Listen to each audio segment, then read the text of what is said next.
அதுங்க இல்லைங்க சுகர் இருக்குதுங்க உடம்புலைங்க. சுகர் இருக்குது, ஆண்மை இல்லை.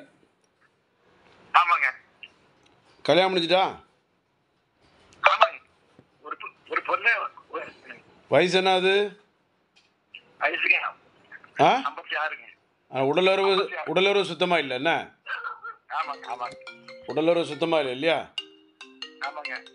ஓ, மருந்து மருந்து தாரேன், நேராக வந்து பார்த்துருங்க. ஸ்கேன் எடுத்து பார்க்கணும். சரிங்க. ஸ்கேன் எடுத்து பார்க்கணும். நேரடியாக வந்து மருந்து எடுத்தால் சரியாயிருவாங்க. என்ன கோடம்பாக்கத்தில் இருக்கேன், சென்னையில். சொன்னீங்களா? ஆமாம், சென்னையில் கோடம்பாக்கத்தில். ஒன்றும் கவலைப்படாம வாங்க, நம்ம பார்த்துக்கலாம். ஆ சரிங்க சரிங்க. இந்த நம்பருக்கு ஆமாம், சென்னையில் கோடம்பாக்கம் ரயில்வே ஸ்டேஷன் பக்கத்தில் டாக்டர் ஜான்சன். காலைல 8லேருந்து 2, 5லேருந்து 8, ஞாயிற்றுக்கிழமை 10 to 1. 10 to 1. ஞாயிற்றுக்கிழமை 10 to 1. மற்ற நாளில் 8லேருந்து 2, 5லேருந்து 8. சரி சரி. நன்றி நன்றி நன்றி நன்றி நன்றி.